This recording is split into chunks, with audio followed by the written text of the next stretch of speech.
Hey guys, Ranger282, finally back with a new review. I have been utterly lazy this summer, in every possible meaning of the word. I have done nothing of any importance whatsoever. I have just been sitting here, playing some Xbox, hanging out with some friends, basically doing nothing of any use to myself whatsoever. So, I actually remembered recently that I do reviews. I actually completely forgot this, and for reasons I have yet to understand.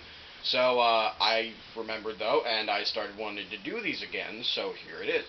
I decided to pick up where I left off with the Mystic Force line, so here it is, the Solar Streak Megazord. A little bit of background.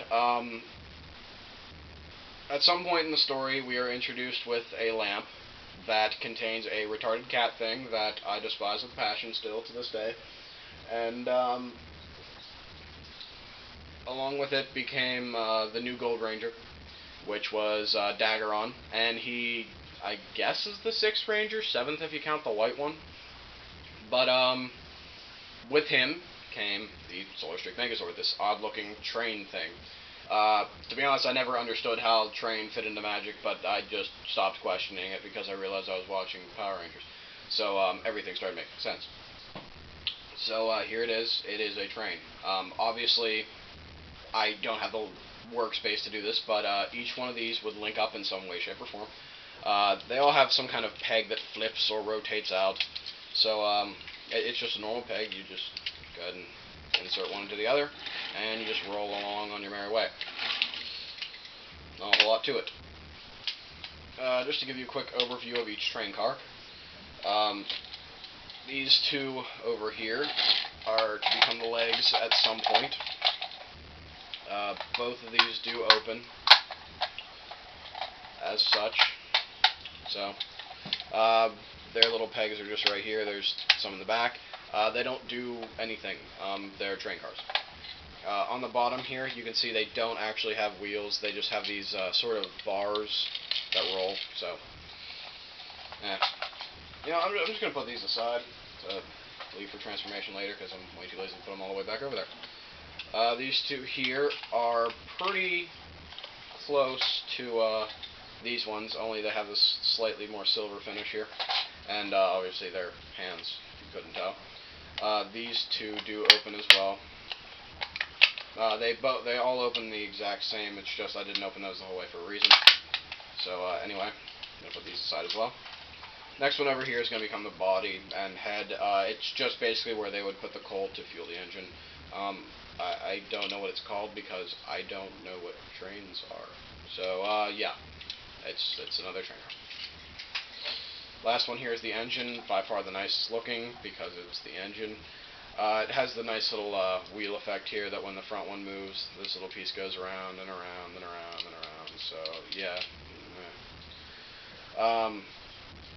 Nothing else really to say about it. It's just the nicest looking piece. Yep. There are electronics in this, but for the life of me, I cannot get them to work because my soldering iron is broke. And if I ever do fix it later, I will do a quick update. So yes. Anyway, to start out this transformation, I'm going to bring this piece back.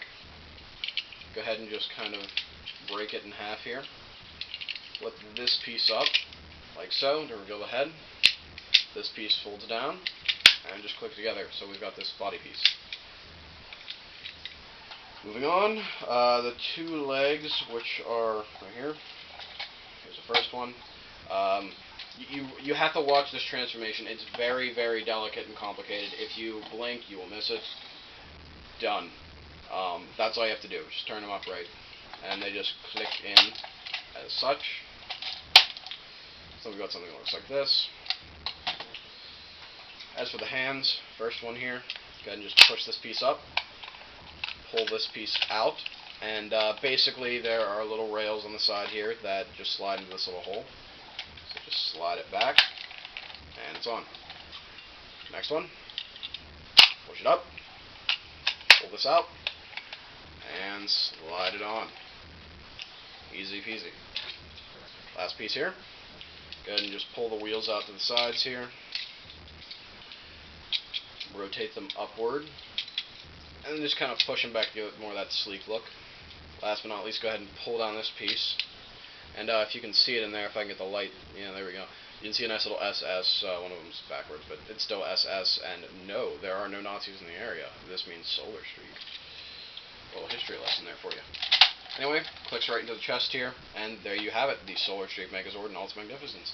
I like the overall color scheme of the sword. I mean, the red's a little unnecessary, but I like it. I like the overall look of it. It just has that overall, it's just a robot feel. I like that it's not overcomplicated, but it still looks nice.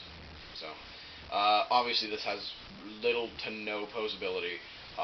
You can rotate the arms, I believe full 360, yes. And that's about it. It doesn't do much else, but what are you going to expect?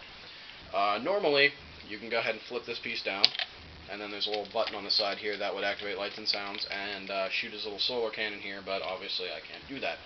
But it was annoying anyway, so I guess I don't really care. Put this piece back up. Now, one little thing it included, things I should say, are these little pieces down here. Now, this is why I didn't flip it out the full way at first. There are these two little trains down here. Now, in the show, these would launch out and go ahead and wrap around the enemy and create little rails as they go and, like, sort of strangle them like an anaconda or something. But, obviously these don't do that because they're toys. Now, I thought maybe guns, maybe some kind of weapon, maybe some kind of attachment, something. But, if you notice, there are pegs here. Just kind of click together. And I still didn't know what this was for, but it took me a while to figure out because I'm too stupid to read instructions. But it actually has a small combined form with the Titan Megazord. It's not a big thing, but it's something anyway. Try not to knock either of these over, but go ahead and basically remove both of their chests, like so. And just put this one down. Stay. Alright. Go ahead and pull this chest piece out, like so. Basically just removing red and pink here. Now, I'm just going to kind of rotate him to the side here so you can see a little better. Basically what you need to do is take this piece, go ahead and just fold these pieces back down. Go ahead and insert it into the Titan Megazord's chest here. Pull up his hands and just kind of use these little pegs here as handles. If I can get it, there we go. Other one. Like so. So now he's got a little chest cannon of his own. And he can go kill some stuff. But as you can see, it looks pretty odd. I mean, this isn't obviously how it would look exactly, but when you kind of just like adjust it as if it were still the Solar Streak Megazord's chest, yeah, it looks pretty good from the front, but yeah, that's weird looking. Well, anyway, as for those two little train pieces, basically what you want to do is just kind of click these onto the back of old Phoenix Zord here. You just go ahead and slide it into a chest, and there you have, I don't know if it has an exact name, but it's just basically the Solar Streak Megazord with a new chest piece. Now, I guess it's alright, but trading a cannon for nothing, that's kind of weird to me, but maybe it gave him some kind of superpower. I don't actually remember because, well, I'm very bad at remembering things, such as reviewing. But basically that's it. It doesn't really do anything, but it, you know, it just gives a little something for people to do. Anyway, here's a quick little view of them side by side, interchange chest pieces. And there you have it. There are the Solar Streak Megazord and Titan Megazord again. This is Ranger 2A2. I will see you guys next review.